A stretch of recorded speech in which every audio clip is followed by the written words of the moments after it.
Warahmatullahi wabarakatuh. Alhamdulillah, selalu saja lisan kita bersyukur dan berterima kasih kepada Allah Subhanahu wa taala. Terlalu banyak nikmat Allah melimpah kepada kita yang selalu kita nikmati setiap saatnya. Dari oksigen, air, makanan, minuman, tempat tinggal, pasangan hidup, anak-anak, dan banyak sekali nikmat Allah yang tidak terhingga. Dan itu akan terus dirasakan dan dinikmati setiap orang di antara kita sampai ajalnya datang. Dijelaskan dalam sebuah hadis bahwasanya rezeki itu akan mengejar seseorang sebagaimana ajal mengejarnya. Tugas kita adalah menikmati selama halal dan thayyibah yang dibolehkan dan juga berkualitas serta juga bersyukur kepada Allah. Dan Allah Maha benar dengan firman-Nya dalam surah Ibrahim, surah nomor 14 ayat 7, la in syakartum la azidannakum.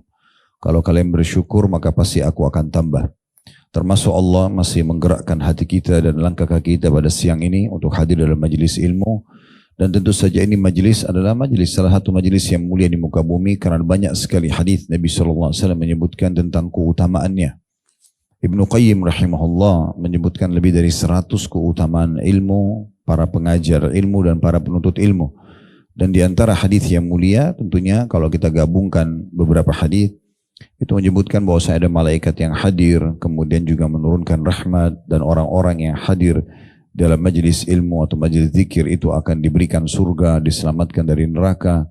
Dalam riwayat lain juga kalau orang ikhlas keluar dari rumahnya maka akan dicatatkan pahala haji yang lengkap. Dan sekian banyak keutamaan yang mungkin luput dari sebagian saudara kita. Dan Allah Subhanahu wa taala meluangkan dan memudahkan kita untuk bisa menikmati dan mendapatkan pahala tersebut. Selanjutnya kita panjatkan salam hormat kita kepada utusan Allah Nabi besar Muhammad sallallahu alaihi wa alihi wa sahbihi wasallam sebagaimana Allah telah perintahkan kita untuk mengucapkan salam hormat tersebut.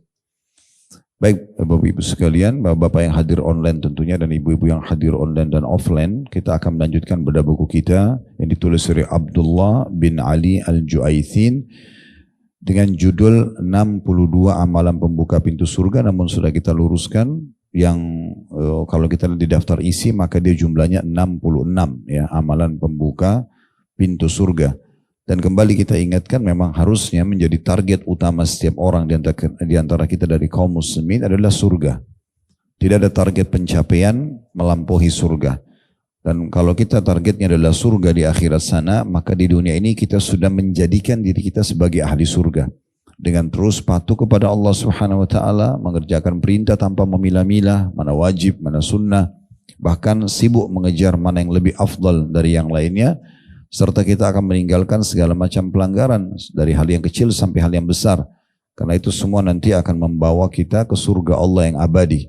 Makin giat kita mengerjakan perintah dan meninggalkan larangan, maka makin tinggi derajat kita di surga. Serta penentuan di surga nanti derajat itu ditentukan sekarang di dunia, tidak bisa ditentukan di akhirat sana. Oleh karena itu beruntunglah orang yang memahami tentang masalah ini sehingga dia memaksimalkan waktunya.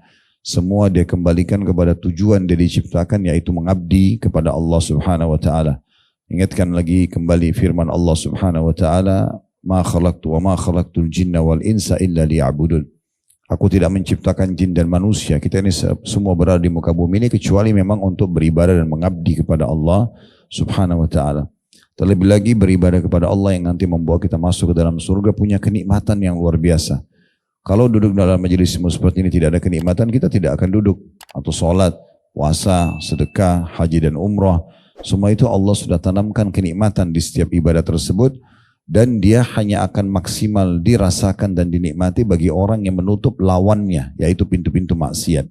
Karena kalau dia masih membuka pintu-pintu dosa, maka secara otomatis akan mengurangi kenikmatan ibadah itu. Dan sebaliknya juga kenikmatan ibadah akan hilang kalau seseorang bahkan maksimal dalam mengerjakan maksiatnya. Sudah pernah kami kasih contoh, kalau ada seseorang muslimah menggunakan jilbab kayak ibu-ibu misalnya sudah menikmati ini, merasa ini adalah perintah dari Allah Subhanahu wa taala, yakin ini ada pahalanya. Maka saya yakin lawannya, maksiatnya itu membuka jilbab sudah hilang dari kita. Mungkin bahkan ibu-ibu yang sudah rutin menutup auratnya, bila duduk misalnya di ruang tamu, tiba-tiba ada laki-laki yang bukan mahram nyelonong masuk ke rumah dan terlihat sedikit saja dari leher atau rambutnya, maka dia merasa sangat menyesal. atau marah kenapa sampai dilihat oleh selain mahramnya. Itu memang karena kenikmatan jilbab itu sudah dirasakan. Akhirnya kenikmatan buka jilbabnya, maksiatnya hilang. Sebaliknya orang yang menikmati maksiat, buka auratnya di sana sini, sudah tidak ada lagi perasaan bahwa itu dosa, maka kenikmatan menutup aurat hilang. Maka dia mungkin heran melihat kenapa muslimah itu tutup aurat, kenapa pakai jilbab itu, kenapa pakai cadar itu. Bagi dia itu mengganggu, karena dia sedang menikmati maksiatnya. Jadi kalau Anda mau maksimal menikmati ibadah, maka berarti maksimal juga dalam meninggalkan pelanggaran. Itu ditarik dalam semua kegiatan kita. Sholat juga begitu misalnya. Kalau Anda sudah rutinkan sholat dan Anda tahu itu kewajiban, Anda tidak mau ketinggalan, di awal waktu misalnya kata di azan Anda sudah kerjakan. Sedikit saja kita telat dari awal waktu, terasa terganggu, yaitu merasa terganggu. Apalagi kalau sampai kelewatan waktu sholat itu mungkin sudah kita rasa beban yang sangat berat. Karena menikmati sholat itu. Sebaliknya lawannya orang yang tidak mau sholat, maka dia akan melihat orang yang sholat ini apa? Orang ini gak jenuh apa? Tiap saat mengerjakan sholat. Nah, dua kenikmatan ini tidak bisa bersatu. Oleh karena itu sibukkan diri dengan hal-hal yang bermanfaat dan ibadah saja kepada Allah, maka secara otomatis kita akan nanti maksimal mendapatkan ketentraman karena memang ada kenikmatannya di dunia, serta juga kita akan mendapatkan yang terbaik di akhirat sana yang memang ditentukan dari sini. Kita akan lanjutkan dari 66 poin pintu pembuka atau amal pembuka pintu surga. Sudah selesai poin yang kelima yang lalu tentang masalah Al-Quran tentunya. Bagaimana kedudukan Al-Quran dan bagaimana setiap orang di antara kita memaksimalkan untuk menambah kuantitas dan kualitas bacaan dan hafalannya. Jadi jangan pernah puas Bapak Ibu sekalian dengan bacaan kita selama ini. Misal kita kalau baca Quran hanya khatam setahun sekali misalnya contoh. Maka kita sekarang mundurkan mungkin 6 bulan sekali. Kalau sudah berjalan 6 bulan sekali kita mundurkan 3 bulan sekali. Terus begitu kita mundurkan sampai nanti kita bisa maksimal. Yang terbaik adalah 3 hari sekali. Sebagaimana ya para sahabat melakukan itu. 3 hari sekali mereka mengkhatam Al-Quran. Begitu juga dengan hal-hal yang lainnya. Ya, misalnya menghafalnya. Saya sudah ingatkan beberapa pertemuan yang lalu, jangan pernah puas dengan hafalan yang kita miliki. Selalu tambah. Minimal setahun sekali bertambah 1 surah. Artinya kalau 10 tahun ke depan Anda punya 10 surah tambahan. Anda mau lebih baik 6 bulan sekali bertambah 1 surah. Mau lebih bagus lagi 3 bulan sekali. Begitu seterusnya. Ya, kita selalu berusaha meningkatkan kuantitas dan kualitasnya. Nanti yang paling ideal adalah sudah kami berikan tipsnya pada pertemuan yang lalu. Sehari bisa 10 ayat. Menambah 10 ayat hafalan. Kalau Anda sudah sampai pada level ini, setiap hari Anda jadwalkan 10 ayat. Dan untuk mudah lagi, untuk dipermudah Anda atau untuk mempermudah Anda mulai menghafalnya 2 ayat per habis sholat. Subuh 2 ayat, duhur 2 ayat, asar 2 ayat, maghrib 2 ayat, isya 2 ayat, berarti 1 hari 10 ayat. Al-Quran itu 6.000 sekian ayat. Totalnya semua. Dan itulah jumlah anak tangga di surga atau tingkatan di surga. Makin Anda mengkhatam Al-Quran dengan hafalan, maka makin sampai derajat tertinggi di surga sana. Dan sekali lagi tidak bisa ditentukan di akhirat, ditentukan di sini. Kita punya banyak sekali waktu peluang untuk menambah hafalan kita. Dan tinggal diulang-ulangi. Kalau 10 ayat per hari itu, kalau kita sholat duha 2 rakaat, rakaat pertama 5 ayat, rakaat kedua 5 ayat, sudah selesai sebenarnya. Bagaimana kalau kita baca di Qobliyah, di Ba'diyah, di sholat Qiyamul Lail, ya. Dan kalau kita 10 ayat per hari, kalau 1 bulan 30 hari, berarti kita punya 300 ayat per bulan. Artinya, kali 12 1 tahun, 3.600 ayat, ini sudah lebih dari 15 juz berarti. Ya. Kemudian setelah itu, di tahun keduanya tidak sampai bulan ke-12 sudah selesai khatam 30 juz. Mungkin saya bisa lupa Ustaz. Semua orang bisa lupa. Tapi orang lupa sambungan ayat. Bukan lupa semuanya. Ini waswas syaitan. Makanya kita berusaha gitu ya. Sudah kita jelaskan banyak hal bagaimana orang yang hafal Quran juga akan diberikan mahkota kemudian pada hari kiamat. Bagaimana Al-Quran akan memberikan syafaat kepadanya. Orang tuanya juga akan dimuliakan dan banyak keutamaan yang lain. Yang penting kita berazam, bertekad dan bertawakal kepada Allah selanya. Terus saja luangkan waktu lagi di mobil, lagi menunggu pesanan makanan di restoran. Tidak ada salahnya kita murajaah, lagi belanja sesuatu di supermarket misalnya sambil kita murajaah, gitu ya. Jadi Anda bisa menghafal Al-Quran di luar kepala mirip seperti Anda hafal Al-Fatihah, Al-Ikhlas, Al-Falaq, An-Nas karena Anda rutin ulangi. Nah, kalau masalahnya kita tidak pernah menambahnya dan tidak pernah berusaha untuk menjadikan itu sebagai program wajib bagi diri kita sendiri. Ya. Sekarang kita masuk amalan ke-6, pembuka pintu surga, tidak kalah penting dibanding atau setara ataupun dia bagian sebenarnya dari Al-Quran, yaitu berzikir kepada Allah subhanahu wa ta'ala. Penulis mengatakan di halaman 24, ada banyak hadis yang menjelaskan keutamaan berzikir kepada Allah dan bahwa ia merupakan salah satu penyebab seseorang masuk ke dalam surga. Di antara hadis tersebut adalah hadis yang menyebutkan keutamaan tasbih, subhanallah, tahmid, alhamdulillah, tahlil, la ilaha illallah, dan takbir, Allahu Akbar secara mutlak. Maksudnya dibaca kapan saja. Kapan saja. Lagi naik tangga, subhanallah, alhamdulillah, la ilaha illallah, Allahu Akbar, lagi di lift, lagi belanja, lagi apa, kita zikir, ya. Daripada hanya sekedar diam. Bahkan kita sambil menjawab ya orang saja, lisan kita masih bisa berzikir.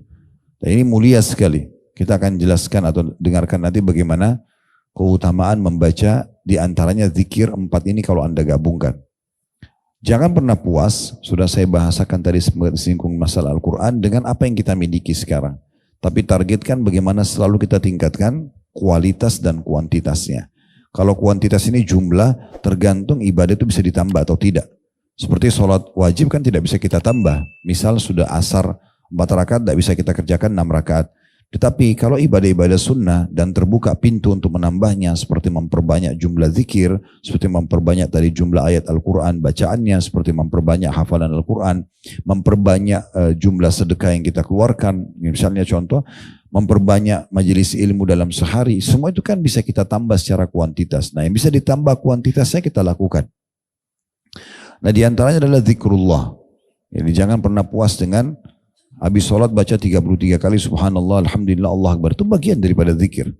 Tapi tidak menutup kemungkinan kalau orang mau lebih besar, dia cari lagi hadis yang lain. Sebagai contoh misalnya ada hadis Nabi SAW, siapa yang membaca subhanallah 100 kali di pagi hari sebelum terbit matahari dan 100 kali di sore hari sebelum terbenam matahari, maka akan dicatatkan baginya pahala setara dengan bersedekah dengan 100 ekor unta. Kita bisa bayangkan kalau kita beli 1 ekor unta, mungkin harganya minimal 5.000 rial lah, ya. Kali ya 100, itu kan berarti 500.000 rial. 500.000 rial itu kalau dikali 4.500, itu berapa miliar jumlahnya, gitu ya. Itu hanya bisa kita dapatkan hanya dengan 3-4 menit berzikir subhanallah 100 kali. Jadi kami sarankan Bapak Ibu untuk membaca selepas sholat subuh, bukan 33 tapi 133.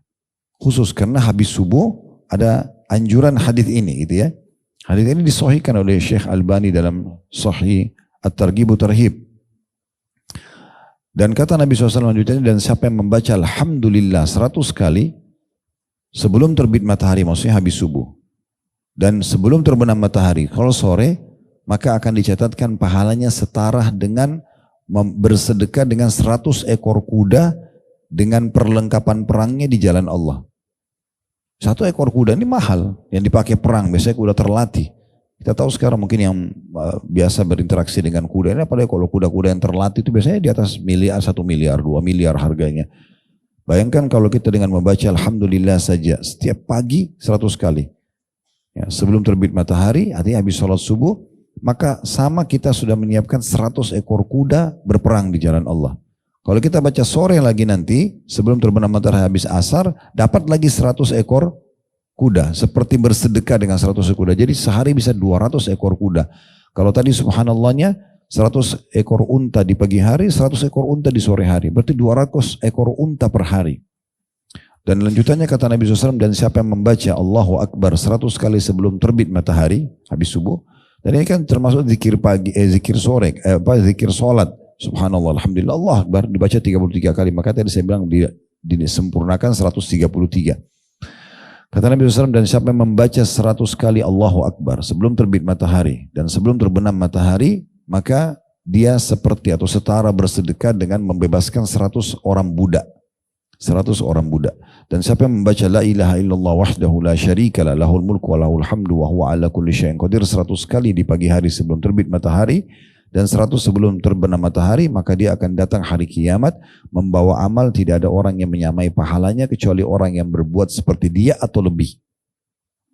Ini tidak akan mengambil waktu kalau Anda sudah rutin, antara 15 sampai 20 menit sudah selesai semuanya. Tapi kita bisa dapat, bayangkan ya jumlah yang Anda sedekahkan. Tidak ada salahnya hal seperti ini Anda coba hitung-hitung sendiri, searching di Google harga seekor unta. Misal, anggaplah ambil harga unta termurah. Lalu Anda kali 100, ya di pagi hari, kali 100 sore hari. Artinya kali 200 saja. Itulah jumlah yang Anda dapatkan hanya dengan membaca subhanallah 100 pagi 100 sore. Anda bisa juga searching kuda yang dipakai berperang. Mungkin ada gambar-gambarnya juga Anda bisa lihat. Anda tahu berapa harganya sekarang. Saya sangat yakin kuda-kuda ini di masa kita sekarang biasa dipakai lomba, karena dipakai berperang ini berarti kuda terlatih. Itu pasti di atas 1 miliar, gitu ya. Kali 100, gitu kan. Itu kan banyak sekali, berarti 100 miliar. 100 miliar kalau kali 2, karena 200 kita disuruh baca, berarti 200 miliar per hari. Akumulasi dalam 1 bulan, 1 tahun, 10 tahun, berapa banyak yang kita dapatkan pahala melimpah, ya. Itu contohnya. Jadi kedudukan zikrullah ini besar sekali. Keutamanya sayang sekali kalau seandainya ada orang yang tidak memaksimalkan waktunya dalam hal ini. Baik, kita dengarkan di antara keutamaan tasbih, tahmid, tahlil dan takbir, subhanallah, walhamdulillah, wa la ilaha illallah, Allahu akbar, adalah hadits Ibnu Mas'ud radhiyallahu anhu.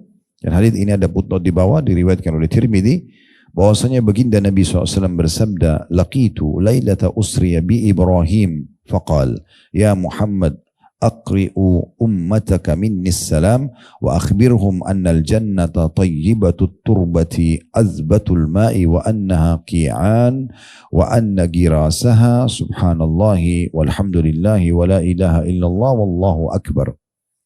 Aku bertemu dengan Ibrahim, kata Nabi Muhammad SAW, pada malam Isra', maksudnya Nabi Ibrahim alaihissalam. Lalu ia pun berkata, Nabi Ibrahim berkata kepada Nabi Muhammad alaihi wassalatu wassalam, ya Muhammad, sampaikan salamku pada umatmu dan sampaikan, katakan juga kepada mereka bahwasanya surga itu mempunyai tanah yang sangat baik serta air yang tawar dan jernih. Ia merupakan hamparan tanah yang datar dan tidak ada tanamannya, dan yang akan menjadi tanamannya adalah kalimat subhanallah walhamdulillah wa la ilaha illallah wallahu akbar. Untuk memperjelas ini, saya langsung bacakan dulu hadits nomor 2 yang di bawahnya dan hadits nomor 3, nanti baru kita ambil pelajarannya sekaligus ya. Hadits di bawahnya dari Jabir radhiyallahu anhu, ia berkata bahwa Nabi SAW bersabda, man qala subhanallahil azim wa bihamdi gurizat lahu nakhlatun fil jannah. Siapa yang membaca subhanallahil azim wa bihamdi, maha suci Allah yang maha agung dan segala puji baginya dan segala puji baginya, akan ditanamkan baginya satu pohon kurma di surga. Berarti pohon-pohon yang ada di istana di surga itu tergantung daripada kadar banyaknya Anda berzikir. Maka akan diberikan pohon. Artinya makin banyak orang berzikir, nanti di istana kita di surga akan sangat banyak pohon-pohon tersebut. Ini membaca subhanallahil azim wa bihamdi sekali saja dapat satu pohon surga. Anda tinggal hitung sendiri. Tidak ada sulitnya ini. Subhanallahil azim wa bihamdi, subhanallahil azim wa bihamdi. Terus Anda ulang-ulangi 10 kali aja misalnya. Nah, kalau Anda habis sholat 5 waktu atau lagi ada waktu lowong, maka Anda dapat 10 pohon kurma di surga. Ini bukan di dunia ya. Dan perlu Anda garis bawahi, pohon kurma ini termasuk pohon yang mahal ya. Di Timur Tengah sekarang, kalau ada orang punya mobil mewah, rumah yang besar, itu masih dianggap biasa karena standar mereka punya begitu. Nanti dianggap kaya kalau seseorang itu punya kebun kurma. Karena kurma itu pohonnya mirip kelapa, umurnya panjang, hasilnya banyak, melimpah dan dibutuhkan. Serta juga kandungan nutrisinya sangat baik buat kesehatan misalnya. Ada mungkin kurang lebih 300 jenis kurma, dari yang basah, yang kering, dengan segala macam nama-namanya gitu ya. Mungkin tidak perlu disebutkan semua, saya juga tidak hafal semuanya, tapi cukup banyak jenis-jenis kurma yang bisa kita nikmati. Nah, orang-orang yang punya kebun kurma itu kaya raya semuanya. Dan itu bisa turunan ya, karena umur kurma itu panjang. Di antara umur-umur pohon yang panjang itu kan, kalau di Indonesia itu ada kelapa, Kalau di Timur Tengah itu ada zaitun, ada kurma, ini umur-umur panjang ya. Makanya ini sangat bermanfaat. Nah seperti itulah. Nanti akan kita jelaskan insya Allah. Kemudian hadis selanjutnya, hadis Abu Hurairah radhiyallahu anhu yang berkata, Rasulullah SAW berjalan melewatinya saat dia sedang menanam sesuatu. Jadi Abu Hurairah sedang menanam pohon, Rasulullah SAW lewat di hadapannya, lalu beliau bertanya, Ya Abu Hurairah, malladhi tagris? Qultu girasan li, qala ala adulluka ala girasin khairin laka min hadha? Qala bala ya Rasulullah. Qala kul subhanallahi walhamdulillahi wa la ilaha illallah wallahu akbar yugrasu laka bi kulli wahidatin syajaratun fil jannah. Nabi SAW waktu lihat Abu Hurairah lagi nancapin satu pohon, lalu Nabi bilang, wahai Abu Hurairah, apa yang sedang kamu tanam? Aku menjawab, kata Abu Hurairah, sebuah tanaman milikku ya Rasulullah. Pohon baru aku beli, aku ingin tanam bulat aku. Kata Nabi SAW, maukah aku tunjukkan padamu tanaman yang lebih baik bagimu daripada tanaman ini? Abu Hurairah menjawab, mau ya Rasulullah. Maka kata Nabi SAW, ucapkan subhanallah walhamdulillah wa la ilaha illallah wallahu akbar. Niscaya akan ditanamkan bagimu sebuah pohon di dalam surga dari setiap kalimatnya. Nah itu ada footnote di bawah, tentunya diriwayatkan oleh Ibnu Majah. Nah 3 buah hadis ini Bapak Ibu sekalian rahiman rahimakumullah memberikan banyak sekali pelajaran kepada kita. Hadis yang pertama tadi tentang adanya mukjizat Allah Subhanahu wa taala untuk Nabi Muhammad SAW dengan perjalanan Isra dan Mi'raj. Ini pelajaran pertama dari hadis ya. Karena Nabi SAW mengatakan, aku bertemu dengan Ibrahim di malam aku di Isra'kan dan Mi'raj itu ya, Isra dan Mi'raj. Dan ini terjadi di tahun 11 dari masa kenabian. Kan Nabi Muhammad SAW berdakwah di Mekah 13 tahun. Ya, beliau diutus oleh Allah umur 40 tahun jadi Nabi, dan beliau meninggalkan kota Mekah ke hijrah ke Madinah setelah 13 tahun berdakwah. Nah 10 tahun pertama itu penuh dengan penolakan-penolakan. Ya. Dan yang mendukung dakwah yang paling besar adalah 2 orang. Istri beliau sendiri Khadijah radhiyallahu anha yang menuangkan waktunya untuk mendukung suaminya. Dia pun termasuk wanita pertama yang masuk Islam radhiyallahu anha, dan juga dia mendukung dengan seluruh harta yang dia miliki. Nah di tahun ke-10 meninggal. Kemudian yang kedua paman beliau Abu Talib, walaupun tidak beriman kepada risalah beliau tapi membela, dan beliau termasuk orang yang tokoh masyarakat Mekah yang dikenal. Ya, sehingga orang masih segan mengganggu Nabi. Nah dua-duanya ini meninggal di tahun yang sama. Maka dikenal tahun ke-10 masa kenabian dengan Amul Huzun, tahun kesedihan. Nah di saat itu Nabi SAW pun lihat di Mekah sudah tidak ada harapan. Beliau keluar ke kota Taif, coba mendakwahi orang di sana. Tapi pamannya Abu Lahab mendahului beliau, kemudian menyampaikan kepada orang-orang Taif bahwasanya akan datang ponakan saya nanti, dan dia seorang penyihir yang bisa memisahkan antara suami istri, dia banyak berdusta dan segala macam. Akhirnya terjadi penolakan di Taif. Dan Nabi SAW bukan hanya ditolak tapi dilempari kaki beliau. Setiap kaki yang diangkat itu dilempari oleh masyarakat sehingga berdarah-darah, dan beliau diusir dari kota Taif. Nah dalam kondisi letih seperti itu, beliau duduk di bawah sebuah pohon. Kemudian malaikat Jibril datang dan mengatakan, wahai Muhammad, setelah Nabi tentu berkata, ya Allah, kemanakah arah hidupku sekarang? Nabi SAW manusia juga. Apakah ke musuh yang akan menyusahkanku, atau ke masa depan yang belum jelas? Tetapi kalau seandainya engkau tidak murka padaku ya Allah, aku tidak akan peduli. Tetap aku akan lanjutkan dakwah ini. Maka Jibril datang lalu mengatakan, hai Muhammad, Allah telah mendengar doamu dan keluhanmu, dan sekarang turun bersamaku malaikat penjaga gunung. Seluruh gunung di muka bumi ini dia yang jaga. Kamu tinggal perintahkan. Kalau kau ingin, maka semua gunung-gunung 2 kota ini, Taif sama Mekah, diratakan sehingga habis semua 2 kota ini dan dakwamu akan menyebar. Atau kamu bersabar dan dakwamu juga akan menyebar. Maka Nabi SAW mengatakan, aku bersabar dan semoga dari keturunan mereka akan keluar orang-orang yang beriman kepada Allah Subhanahu wa taala. Dan benar, doa Nabi mustajab. Ya. Akhirnya lahir dari Al-Walid ibn Mughirah, musuh Islam yang sangat luar biasa, Khalid bin Walid. Ya. Al-Walid meninggal dalam keadaan kafir, tapi anaknya beriman, Khalid bin Walid, dan jadi panglima perang yang sangat terkenal. Dari Abu Jahal yang dikenal dengan Fir'aunnya umat ini, ada Ikrimah bin Abi Jahal yang selama hidup selalu ikut sama ayahnya memerangi kaum muslimin, tapi akhirnya dapat hidayah di pembebasan kota Mekah. Kemudian tokoh Mekah sendiri Abu Sufyan masuk Islam dan anak-anaknya juga ikut masuk Islam. Muawiyah, Yazid ini masuk Islam dan menjadi raja-raja Islam setelah meninggalnya Nabi SAW dan bahkan pendiri dinasti pertama dalam Islam dikenal dengan dinasti Umayyah. Kemudian banyak sekali tokoh-tokoh Mekah ya. Dari kota Taif juga lahir di Mekah itu juga ada Safwan bin Umayyah bin Khalaf. Umayyah bin Khalaf tokoh Quraisy yang meninggal terbunuh di Badr ya. Ini yang menyiksa Bilal. Ya, kemudian terbunuh di Badr, anaknya Safwan dapat hidayah juga. Dari kota Taif keluar Abu Hurairah yang meriwayatkan hadis ini kepada kita. Jadi ini salah satu orang yang keluar dari kota Taif yang tadinya menolak dakwah Nabi SAW. Tapi intinya untuk Nabi bersabar. Nah untuk menghibur Nabi SAW, Allah Subhanahu Wa Taala memberikan dua kejadian besar. Yang pertama masuk Islamnya jin Nusaibin namanya. Ini sudah kami jelaskan di kajian Sirah Nabawi. Jadi waktu orang manusia banyak nolak dakwah beliau, Allah datangkan jin-jin yang beriman pada Nabi. Ini kalau Bapak Ibu mau lebih jelas bisa mencari di searching di Google atau langsung masuk ke Khalid Basalamah Official, diklik logonya, cari playlist tadi kajian Sirah Nabawi. Setelah ketemu diklik, nanti cari saja tentang kejadian masuk Islamnya jin Nusaibin. Insya Allah ada semua itu.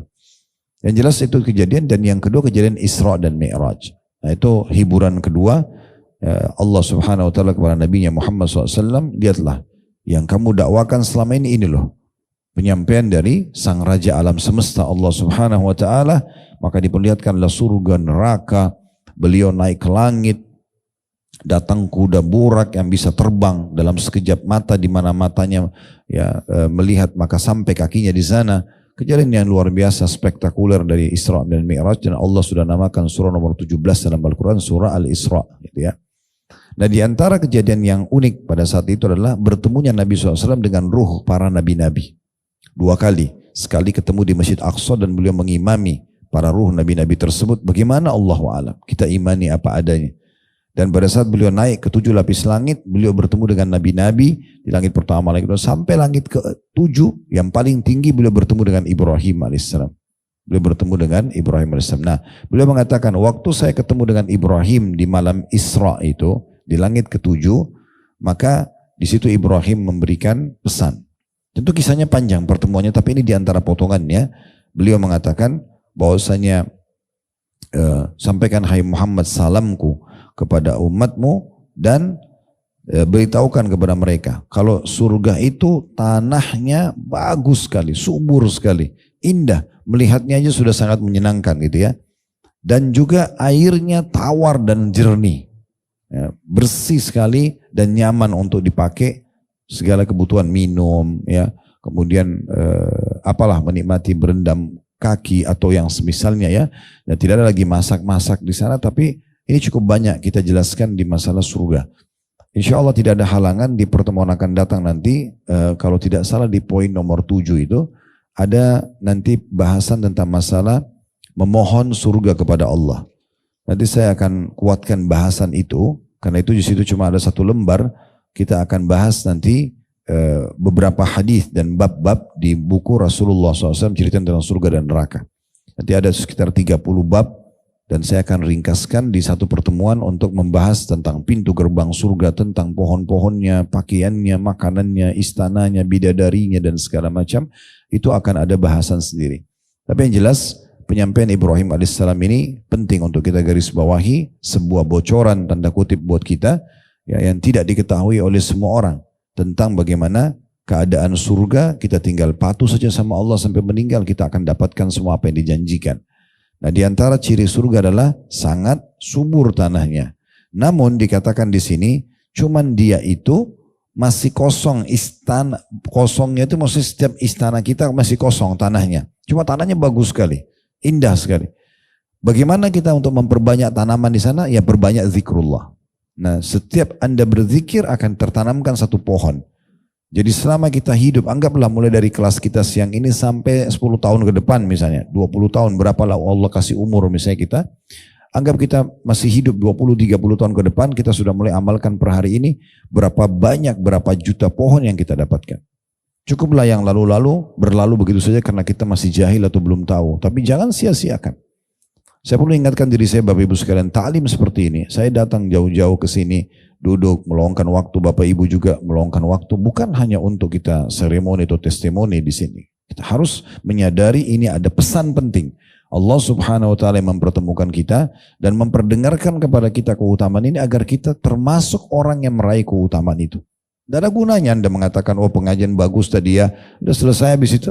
Apa manfaatnya? Sudah berapa kali pengajian Anda puji seperti itu, tidak ada manfaat buat pemateri, tidak ada manfaat buat Anda. Yang penting adalah bagaimana saya pulang membawa sebuah oleh-oleh yang saya bisa tambah iman dan amal soleh saya. Ini kan sayang banget. Kita sudah tahu bahwasanya dengan membaca zikir seperti ini bisa menambah atau mendapatkan pohon-pohon di surga. Kenapa kita nggak perbanyak?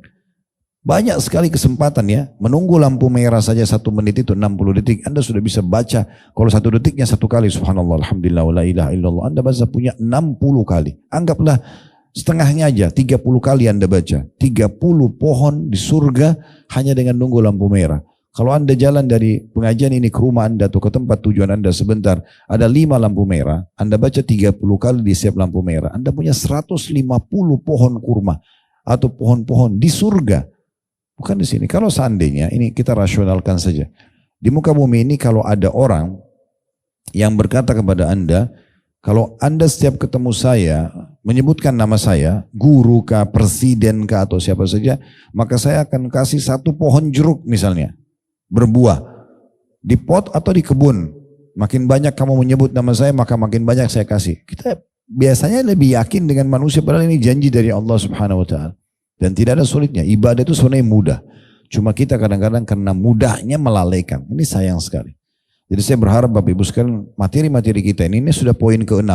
Kita akan bahas 66 amalan pintu ke surga. Buka pintu surga. Jangan lewat begitu saja nih. Yang lalu Al-Quran. Oh ya, sudah mulai baca Al-Quran. Ini sekarang zikir. Sudah harus memperbanyak zikir. Jadi kita cukup kelalaian-kelalaian yang lalu dan sekarang ke depannya harus kita maksimalkan. Ya, seperti itu tujuan majelis ilmu. Ya. Jadi itu pelajaran pertama tentang kejadian dan mukjizat Allah SWT kepada Nabi Muhammad SAW tentang Isra dan Mi'raj. Kejadian kedua, bahwasanya ruh-ruh itu hidup. Ya. Jadi di mata kita, orang meninggal pada saat ruhnya keluar. Jasadnya tidak bisa bergerak lagi, tapi ruh itu selalu ada. Selalu hidup dan hidup di alam barzah. Ya. Nabi-nabi mulia. Ada nabi-nabi pilihan Allah tempatkan di langit. Ya, langit ke-7 ada Ibrahim, langit ke-6 ada Musa, kemudian ada langit ke-5 ada Idris, ada yang ke-4 Harun, begitu ya. Nabi-nabi itu ada, ya. Ada Nabi Isa, ya. Mereka itu ada di langit-langit tersebut dan kita imani apa adanya. Jadi ruh-ruh nabi-nabi itu semuanya ada. Dan kata Nabi Muhammad SAW, siapa yang membaca salawat kepadaku, maka akan dihantarkan kepadaku. Akan sampai kepada beliau, akan diantarkan kepada Nabi SAW. Berarti beliau tahu siapa umat yang mengucapkan salam. Karena ruh itu hidup. Dan memang kita hanya merasakan mati 1 kali. Sebagaimana Allah berfirman dalam Al-Quran, La yadhukunal mauta illa mautatal ula. Semua manusia, makhluk tidak akan merasakan mati kecuali yang 1 saja. Mati berpisah dari dunia menuju ke alam akhirat sana. Menuju kepada kehidupan abadi. Jadi kematian sebenarnya adalah awal dari segalanya bagi orang mukmin. Kalau orang muslim meninggal itu sebenarnya kebahagiaan buat dia. Karena itu awal pintu yang terbuka untuk menuju kepada kehidupan abadi. Nggak ada kematian lagi. Sekali meninggal dalam keadaan Islam masuk surga, sekali selamanya masuk surga.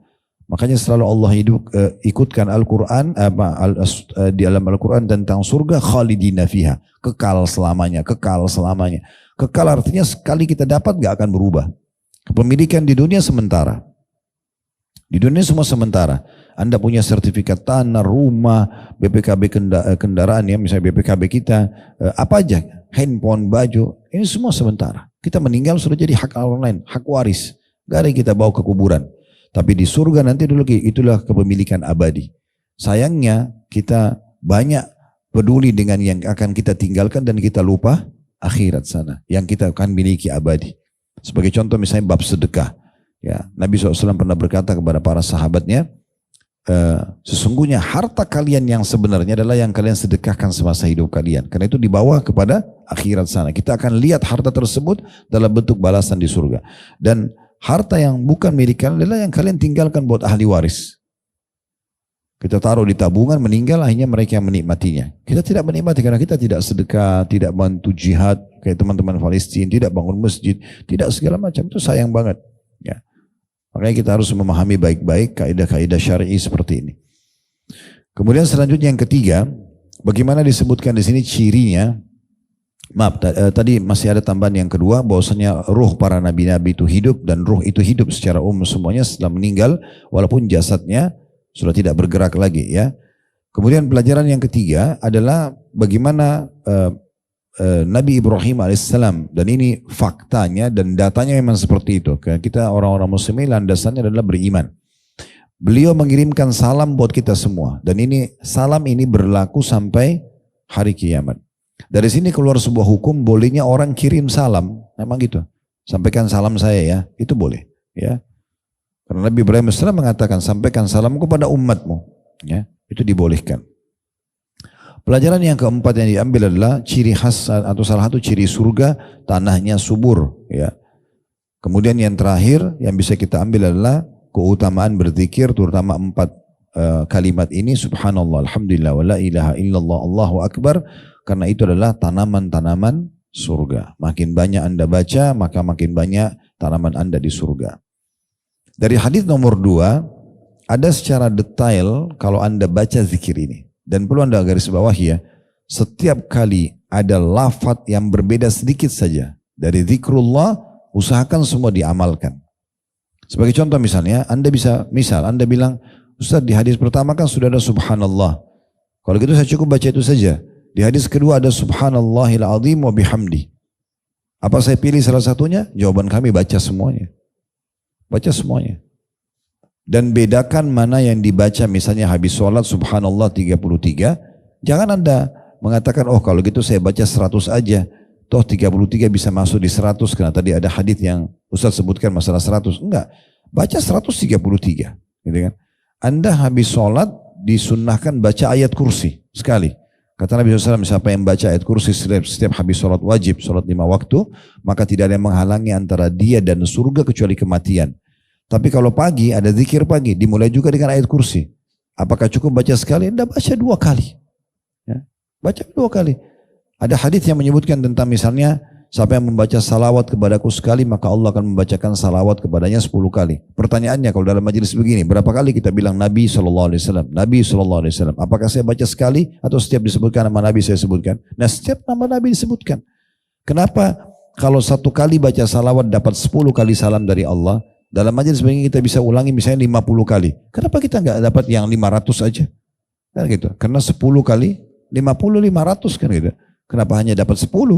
Kan itu contohnya. Jadi jangan sampai setan masuk di bab itu, pintu itu, sehingga membuat kita lalai dari meraih banyak pahala gitu ya. Jadi hadis nomor 2 memang ada perbedaan lafaz. Jadi artinya Bapak Ibu baca subhanallah, alhamdulillah, wa la ilaha illallah, Allahu akbar, ini ada pohon sendiri yang akan diberikan di surga. Berapa jumlahnya ya dan segala macam itu dijelaskan di hadis nomor 3 tadi. Hadis nomor 3 nanti akan kita masuk ke hadis itu ya. Insya Allah sebentar, karena di hadits nomor 3 itu dijelaskan kalau subhanallah alhamdulillah wa la ilaha illallah Allahu akbar akan ditanamkan untuk mewahai Abu Hurairah sebuah pohon di dalam surga dari setiap kalimatnya. Artinya subhanallahnya 1 pohon kurma ya, alhamdulillah 1 pohon, maaf bukan disebutkan kurma situ, 1 pohon, kemudian alhamdulillah 1 pohon, la ilaha illallah 1 pohon, Allahu akbar. Jadi subhanallah alhamdulillah wa la ilaha illallah Allahu akbar itu adalah 4 pohon. Kalau Anda baca 10 kali, 40 pohon. Anda baca ya 100 kali, berarti Anda tinggal hitung akumulasinya gitu ya. Ini keutamaan yang sangat besar. Jadi ada memang lafaz subhanallahil azim wa bihamdi ya. Ini termasuk yang dibaca sekali saja akan mendapatkan pohon kurma di surga. Dan pelajaran yang lain ya, selain ini pelajaran tambahan ya di hadits nomor 2, baik kita tambahkan di faedah tadi atau kita khususkan faedah sendiri di hadits nomor 2. Faedah pertamanya adalah tentang masalah keutamaan zikir subhanallahil azim wa bihamdi, yang kalau dibaca akan mendapatkan pohon di surga atau pohon kurma di surga. Pelajaran yang kedua, adanya ya, buah-buahan di surga. Nanti akan kita jelaskan di pertemuan akan datang lebih panjang lebar insyaAllah di masalah bahasan surga. Tapi ini hanya sama dari sisi nama saja. Kalau Anda baca surah Ar-Rahman ada disebutkan tentang buah delima, buah kurma ya. Dalam surah Al-Waqiah ada pisang di surga itu ya. Disebutkan buah-buahan ini ya. Ada minuman-minuman ya, ada minuman madu di surga itu. Dalam surah Muhammad disebutkan ada 4 lautan atau sungai di surga, air tawar yang manis, kemudian madu yang tersaring, kemudian minuman anggur yang tidak memabukkan, dan susu yang tidak pernah basi. Nah ini semua dari sisi nama sama, tapi beda rasa dan beda bentuk. Makanya kata Nabi SAW tentang salah satu buah kurma di surga, satu buahnya besarnya seperti tempayan, ya, tempat makan yang besar. Warnanya lebih putih dari susu dan rasanya lebih manis daripada madu. Ya. Jadi memang berbeda. Dan dia bahkan disebutkan lebih lembut dari buih. Jadi sangat lembut untuk dikonsumsi. Jadi beda. Ya. Begitu juga dengan buah-buah yang lainnya. Begitu juga dengan fisik kita berbeda, pakaian kita berbeda. Walaupun paras wajahnya sama, gitu ya. Tetap paras wajah kita seperti ini, tapi Allah berikan kesempurnaan lebih dan kita kembali kepada postur ayah kita Adam alaihissalam 60 siku ke langit.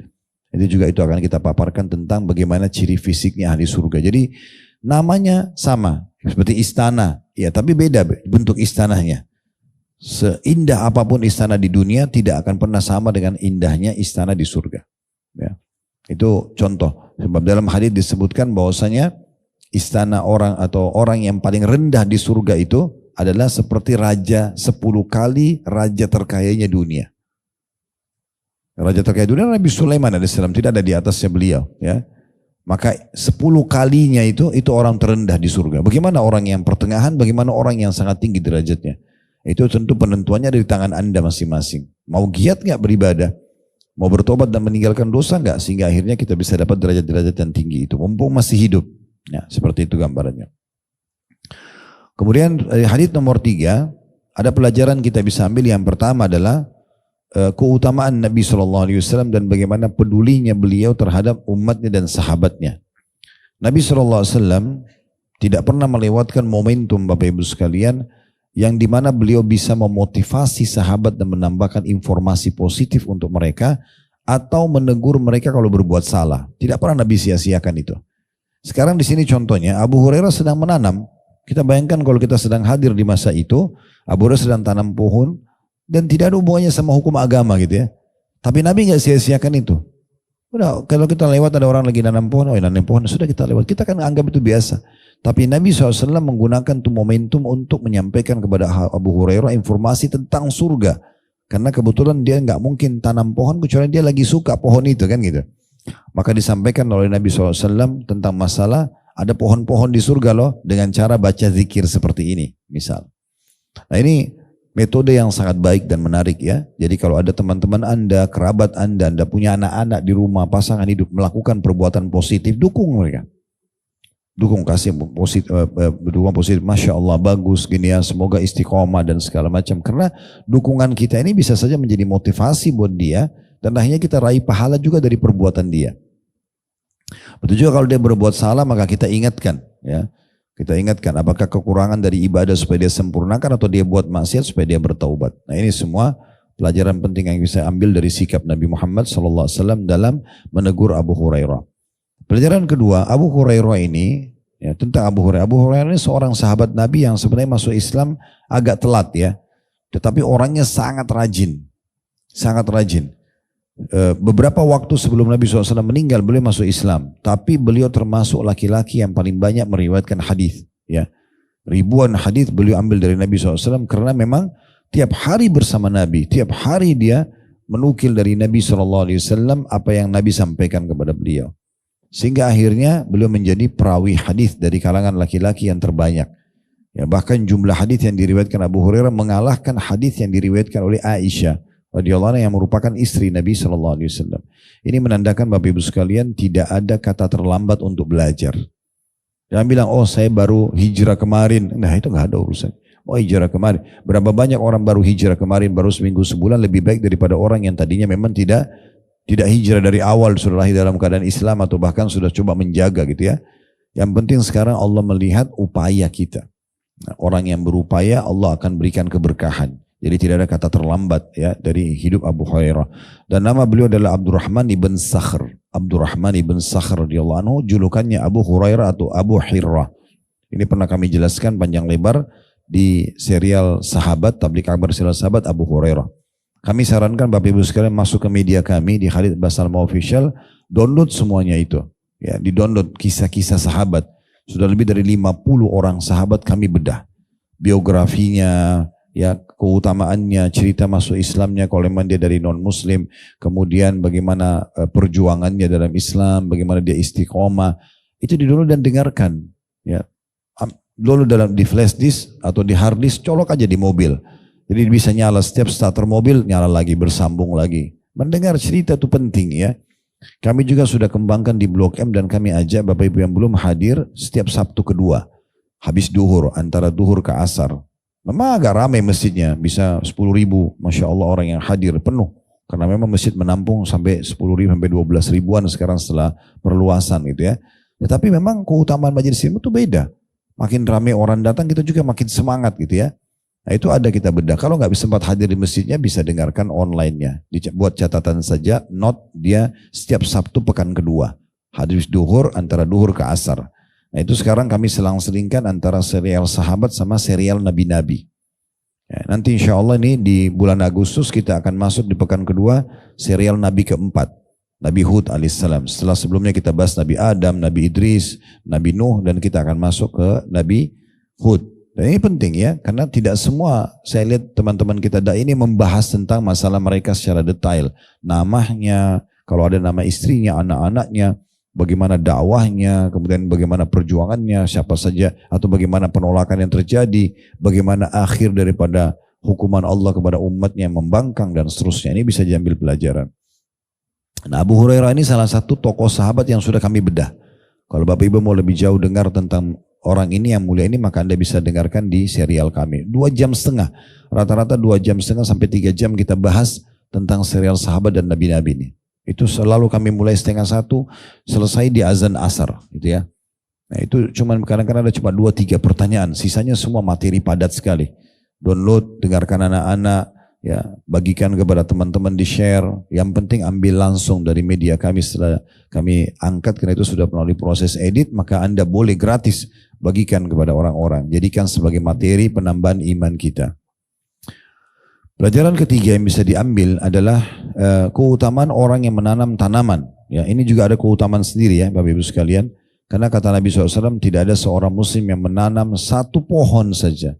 Satu pohon di dunia, pohon apa saja. Penghijauan lah kalau kita ya, ada program pemerintah itu bagus banget tuh, pohon apa saja. Kemudian diambil manfaat dari pohon tersebut dari jin, manusia, hewan-hewan, serangga, burung, kecuali akan menjadi pahala untuknya. Makanya Ibnu Umar radhiyallahu anhu itu di akhir hidup beliau, rambutnya sudah putih semua, alisnya putih, jenggotnya putih. Ini juga sahabat sudah kami bedah di serial sahabat ya, Abdullah bin Umar. Rumah ini luar biasa. Dia menanam sebuah pohon, saudara tua sekalian, beliau tanam pohon kurma lagi. Pohon kurma lama baru berbuah. Orang-orang banyak tidak paham, orang-orang banyak bertanya pada dia, wahai Ibnu Umar, Anda menanam pohon ini, kapan Anda nikmati? Maka beliau menjawab dengan ilmunya. Ya, beliau mengatakan, kalau saya tidak sempat menikmati, maka akan dinikmati oleh orang sesudahku. Aku ingin pahala dari mereka.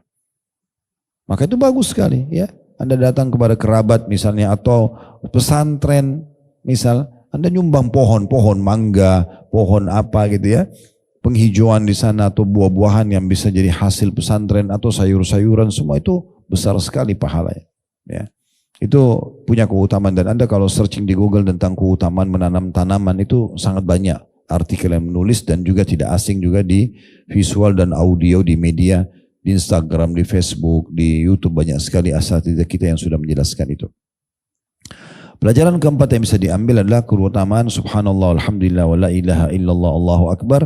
Karena setiap potongan kalimatnya, subhanallah berdiri sendiri akan dapat satu pohon, walhamdulillah dapat satu pohon, wa la ilaha illallah satu pohon, dan Allahu akbar juga satu pohon, dan ini semua di surga. Kita akan dapatkan di surga. Baik, kita masuk sekarang di masih masalah zikir, keutamaan zikir pada kondisi tertentu. Terdapat pula beberapa hadis yang menjelaskan keutamaan zikir-zikir pada kondisi-kondisi tertentu. Di antaranya adalah sebagai berikut.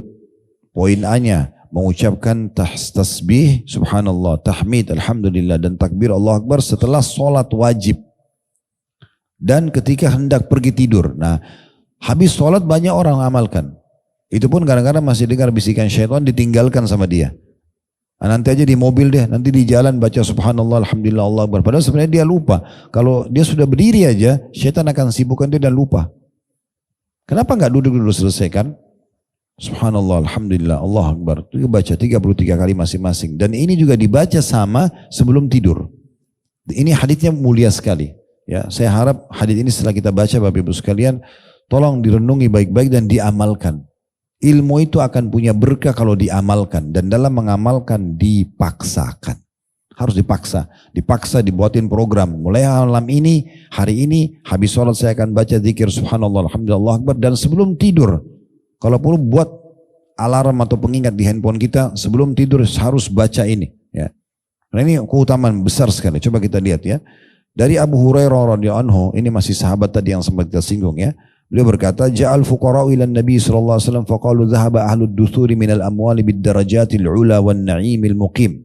Yusalluna kama nusalli wa yasumuna kama nasum wa lahum fadlu min amwalin yahujjuna biha wa ya'tamiruna wa yujahiduna wa yatasaddaqun.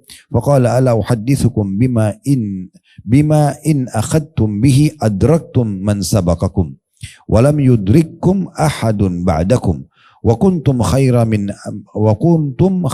man antum baina dhahranayhim illa man amila mithlahu tusabbihuna wa tahmaduna wa tukabbiruna khalfa kulli salatin 33 fakhtalafna bainana faqala ba'duna nusabbihu 33 wa nahmadu 33 wa nukabbiru 34. فرجعت إليه فقال تقول سبحان الله والحمد لله والله أكبر حتى يكون منهن كلهن 33. Orang-orang fakir, kata Abu Hurairah, dia cerita tentang keadaan pada saat itu ya, waktu Nabi SAW masih hidup. Orang-orang fakir mendatangi Nabi SAW. Lalu mereka berkata begini, para ahli dusur, maksudnya orang-orang yang kaya, pergi dengan membawa derajat yang tinggi dan kenikmatan yang abadi. Maksudnya mereka dengan hartanya bisa membeli surga. Suka sedekah dan seterusnya dapat derajat tinggi di surga. Karena mereka miskin, mereka nggak punya harta. Jadi mereka melihat poin ini luput dari orang-orang miskin itu. Mereka, kata orang-orang miskin ini tentang orang kaya, mereka mengerjakan sholat sebagaimana halnya kami mengerjakan. Artinya sama-sama dapat pahala sholat.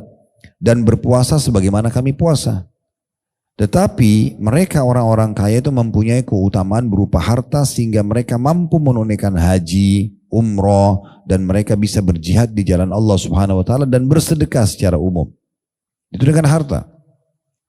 Rasulullah SAW bersabda, maukah kalian kuberitahukan tentang amalan yang bila kalian kerjakan, niscaya kalian akan menyusul orang-orang kaya yang mendahului kalian dan kalian tidak akan disusul oleh orang-orang setelah kalian. Maksudnya ada amal kalau mau mengimbangi perbuatan orang-orang kaya dengan hartanya bisa. Karena Nabi SAW mengatakan kalian akan menjadi orang yang terbaik di antara mereka kecuali bila ada yang melakukan hal yang sama, yaitu dengan kalian mengucapkan zikir subhanallah walhamdulillah wallahu akbar setiap selesai sholat sebanyak 33 kali.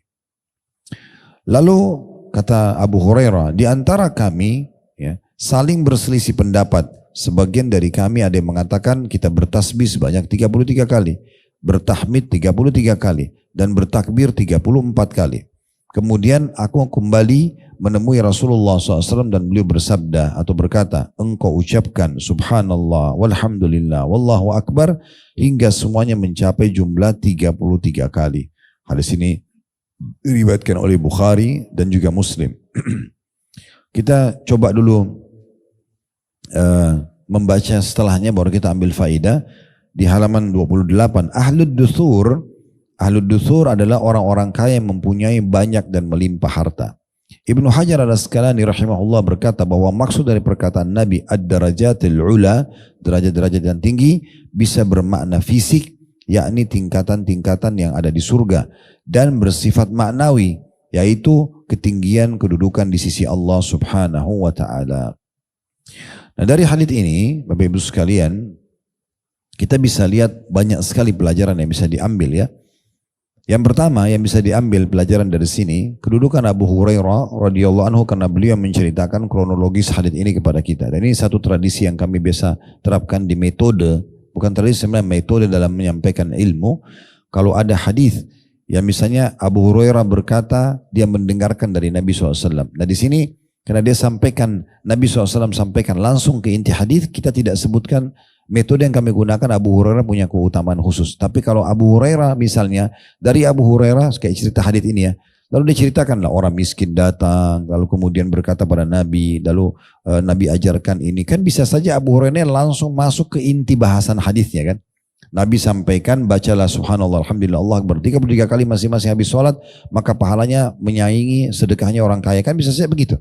Tapi beliau ceritakan kronologis itu. Mungkin bagi orang yang di masa itu hidup tidak terlalu penting bagi dia. Tapi bagi kita yang hidup sekarang, kita tidak hadir di masa itu, kita tahu, oh ternyata hadis Nabi disebutkan kejadiannya begitu ya. Nah gitu. Nah ini punya keutamaan tersendiri. Kronologis hadis ini penting ya.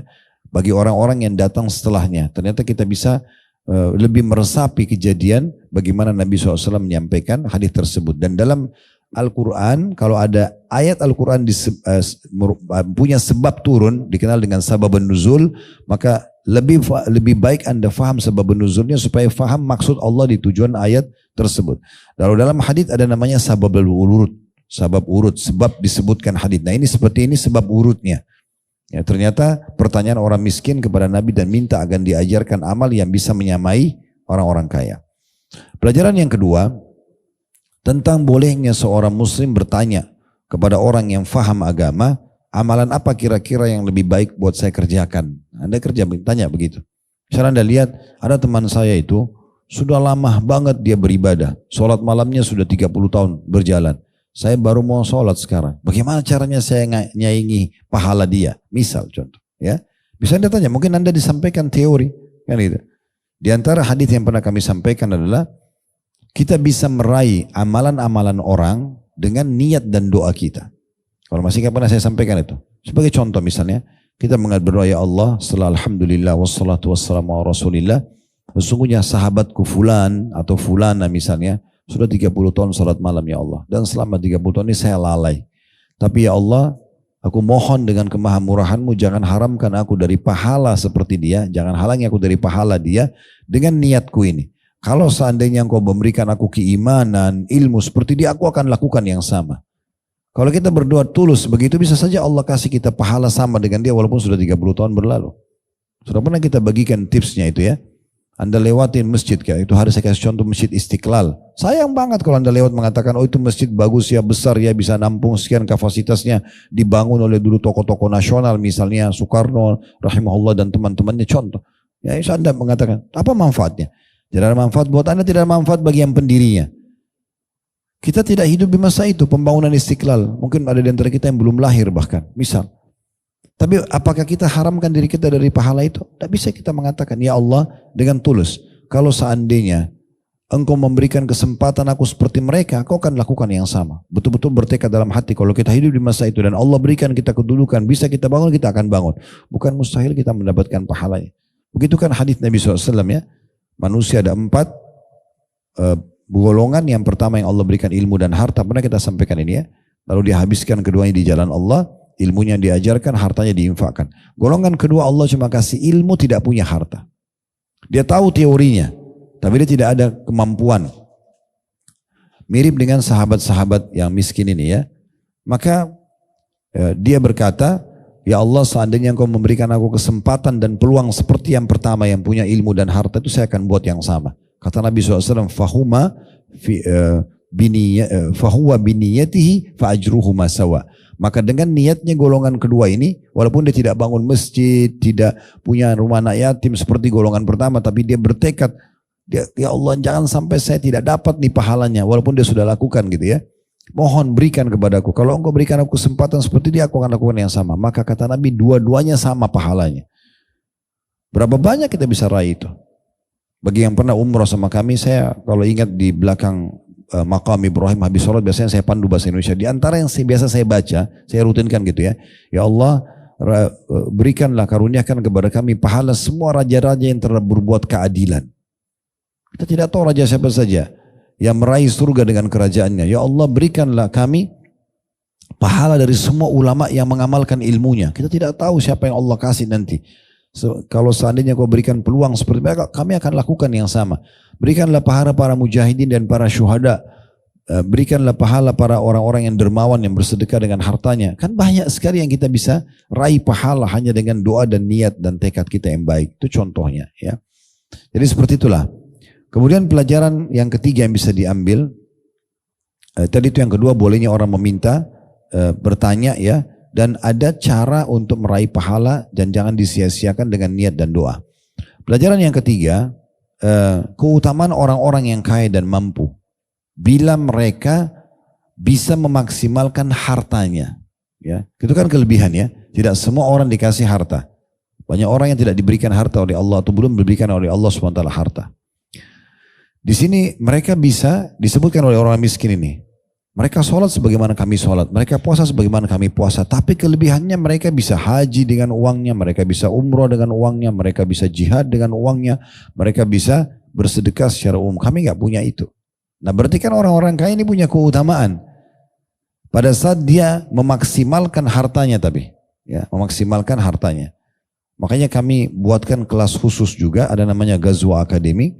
Itu memang khusus seminar sehari dari jam 8 pagi sampai jam 5 sore. Kalau Bapak Ibu ada yang berminat ikut, nanti kita ada di awal September insya Allah di hotel di Park Hyatt, ya, di Jakarta Pusat. Kita akan buat acara itu. Ada Ghazwa Akademik 1, Ghazwa gitu. Ghazwa Akademik 1 itu kami menyebutkan Bapak Ibu sekalian 42 alasan menjadi orang kaya dalam Islam. Dengan dalil-dalilnya, gitu kan? Dan nanti di Ghazwa Akademi 2 kita akan menyebutkan banyak sekali tentang masalah keutamaan transaksi dalam Islam, ya. Mana transaksi yang dibolehkan, mana yang tidak dibolehkan, dan berbagai macam jenis hadis-hadis yang disampaikan oleh Nabi SAW akan kita paparkan pada kesempatan itu. Dan memang punya keutamaan, tapi kapan mereka punya keutamaan? Kalau mereka beribadah maksimal, sholat seperti orang miskin sholat, puasa seperti orang miskin puasa, zikir seperti orang miskin zikir, tapi mereka punya kelebihan uang yang mereka sedekahkan. Nah itu kan, dengan haji, dengan umroh yang berulang-ulang mereka kerjakan dengan sedekah, berarti otomatis mau lebih tinggi daripada mereka, lebih tinggi dari orang-orang miskin. Dalam riwayat lain, di sini penulis tidak tulis Bapak Ibu sekalian, bahwasanya orang-orang miskin ini mengamalkan ini. Subhanallah, alhamdulillah, Allah Akbar 33 kali. Lalu didengar oleh orang-orang kaya. Maka mereka mengamalkan juga. Lalu orang miskin ini datang lagi kepada Nabi sambil mengatakan, ya Rasulullah, mereka mengamalkan apa yang Anda ajarkan. Karena kan mereka bilang, tolong ajarkan lagi kami amalan yang lain. Gitu ya. Maka kata Nabi SAW, dzalika fadlullah yu'ti man yasha. Itu karunia Allah, Allah berikan siapa yang dia inginkan. Jadi tidak bisa lagi saya buat apa-apa. Udah itu berarti Allah kasih taufiknya. Makanya untuk mendapatkan derajat ini, kalau Allah sudah gabungkan Anda punya ilmu agama dan Anda punya harta, maka maksimalkan semua di jalan Allah Subhanahu wa taala. Kemudian pelajaran yang keempat yang bisa diambil tentang kedudukan bertasbih, bertahmid dan bertakbir, terutama selepas sholat 5 waktu. Ya. Dan disebutkan jumlahnya 33 kali. Bisa dipisah subhanallah 33, alhamdulillah 33, Allah Akbar 33, atau dibaca subhanallah, alhamdulillah, Allah Akbar, terus dibaca 33 kali. Berarti sudah sama-sama, semua sama, jadi 99 gitu ya. Jumlahnya masing-masing, otomatis ya.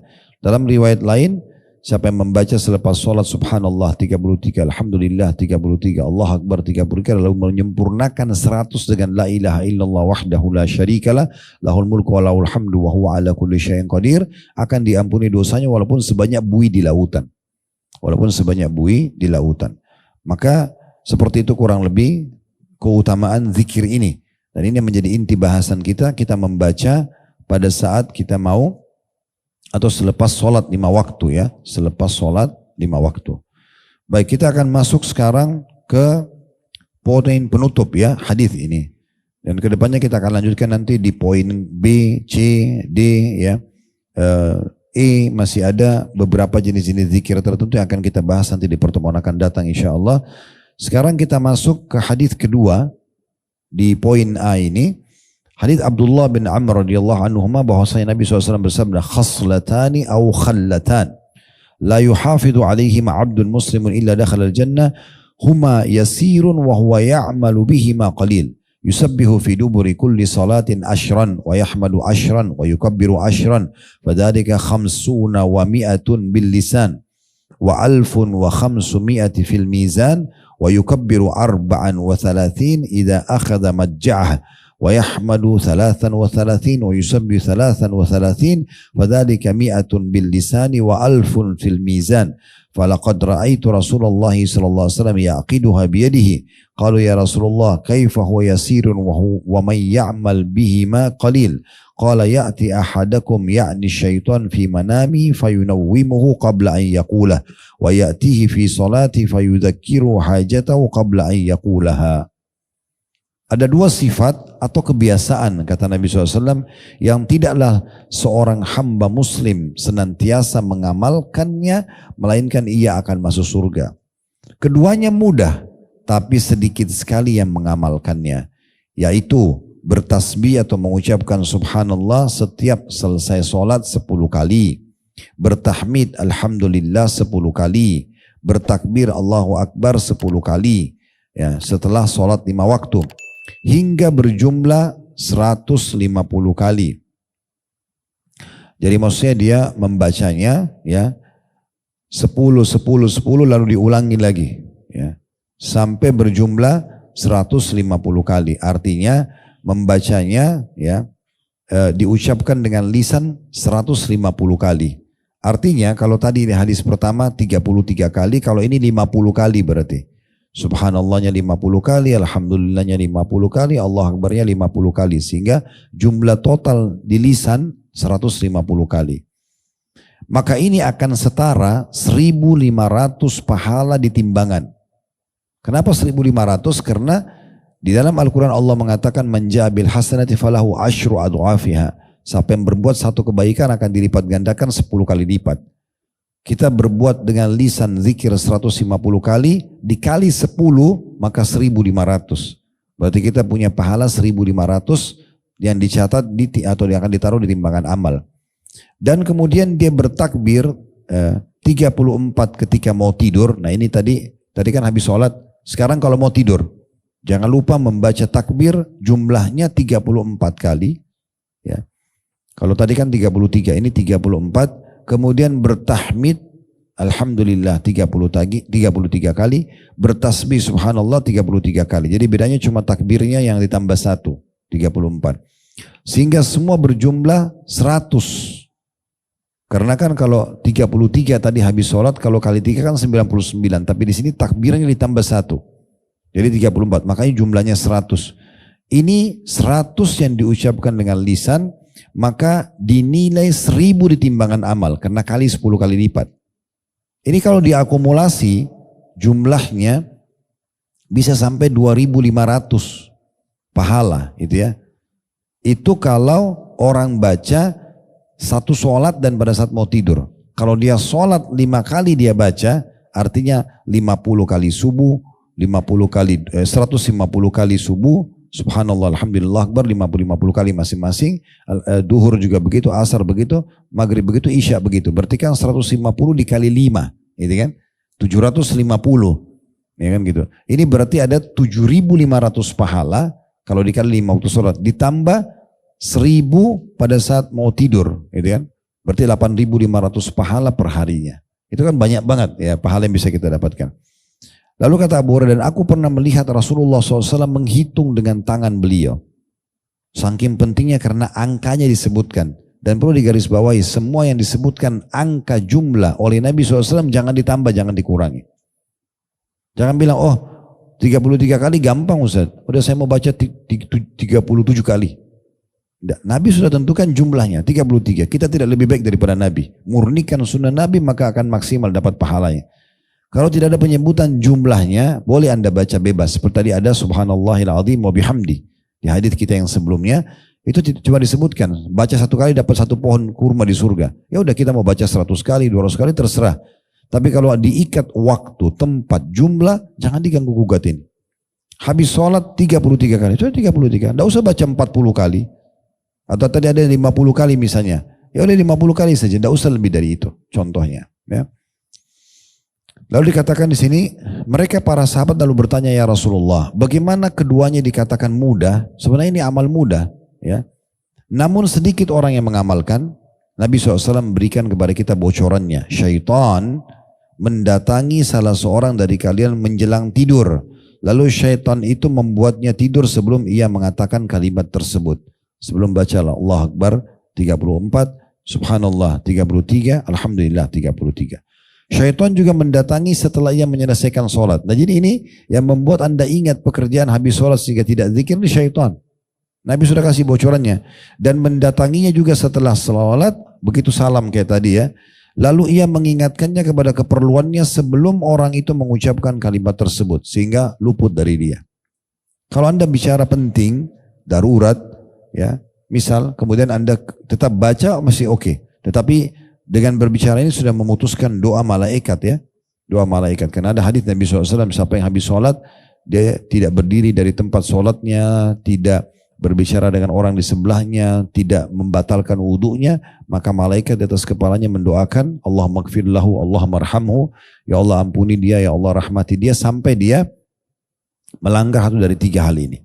Dia batalkan wudunya, bicara dengan orang di sebelahnya, atau membatalkan, atau dia berdiri dari musallahnya. Makanya habis salam tidak usah pindah dari tempat sholat kita, di situ aja dulu. Jangan bicara dulu sama orang di sebelah, zikir dulu. Ya. Dan jangan batalin wudhu, maaf dengan keluar angin misalnya, kecuali anda kebelet sekali harus pergi, apa boleh buat. Makanya dalam hadis yang lain, kita dilarang sholat Bapak Ibu sekalian kalau kita menahan dua keburukan. Maknanya dua keburukan adalah buang air besar dan buang air kecil.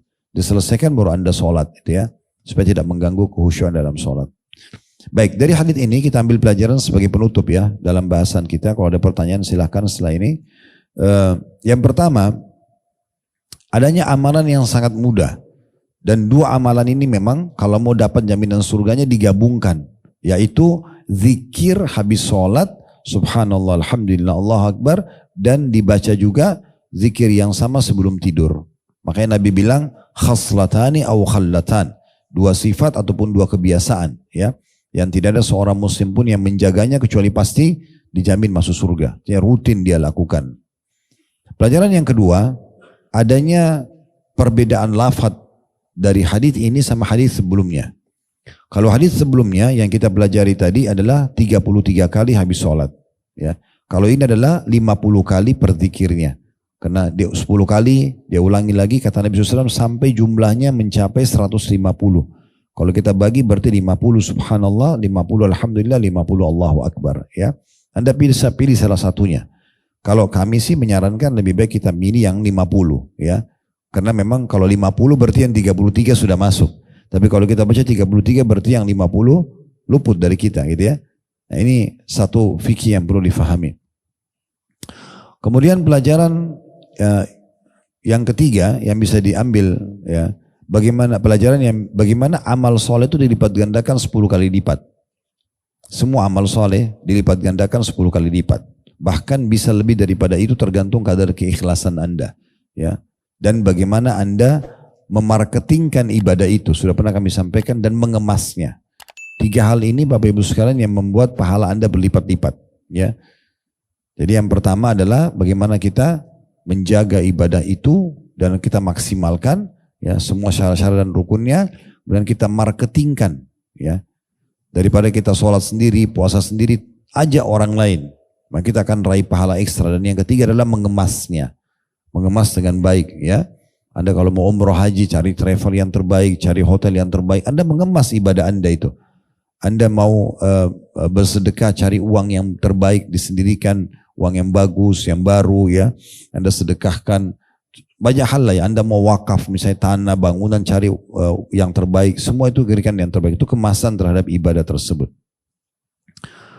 Pelajaran yang keempat yang bisa diambil ya dari hadis ini yaitu bagaimana Nabi SAW menyebutkan kepada kita tentang gangguan syaitan di dua keadaan ini supaya kita tidak amalkan, yaitu bisikan syaitan ya kepada orang yang mau tidur supaya dia tidak membaca zikir ini Allahu Akbar 34 kali kalau mau tidur, subhanallah dan alhamdulillah 33 kali berarti 100 kali supaya luput dari dia pahala yang 1000 tadi ya.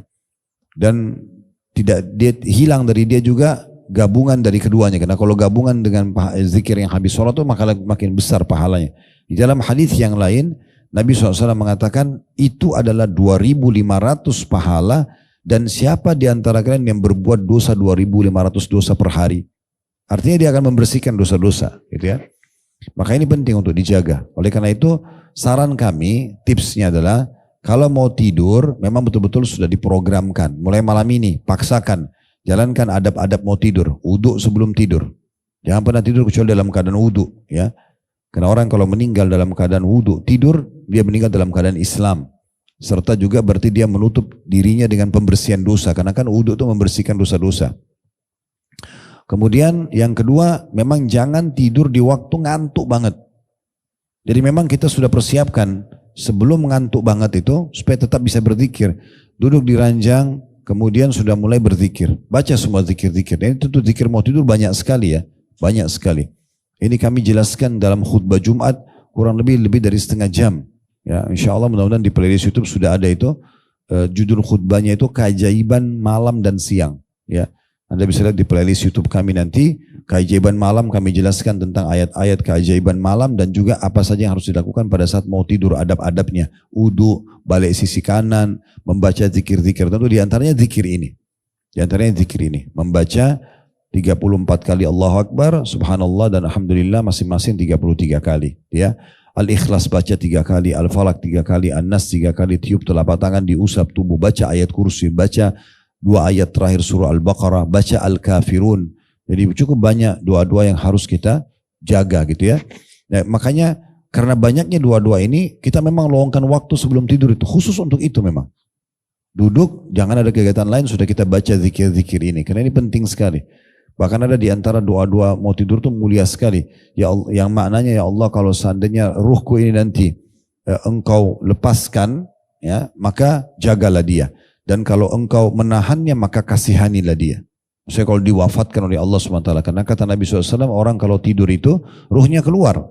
Ya, tapi bukan keluar seperti kalau kita meninggal dunia. Kalau Allah masih izinkan dikembalikan, maka dia masih lanjutkan hidupnya sampai ajal datang. Kalau Allah tahan meninggallah dia.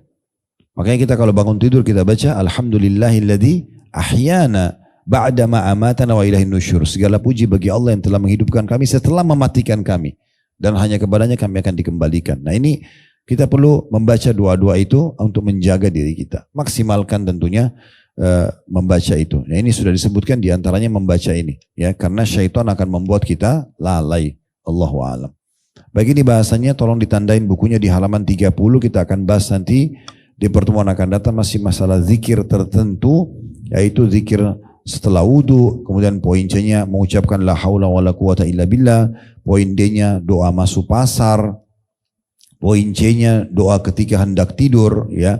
Ini juga nanti akan ada disinggung tentang masalah doa yang dibaca pada saat bangun tidur, ya. Itu 4 poin yang akan kita bahas pertemuan akan datang. Setelahnya nanti insya Allah baru kita masuk di poin masalah ke-7 atau ini masih lanjutan poin 6, nanti poin ke-7 setelahnya nanti. Subhanakallahumma bihamdika.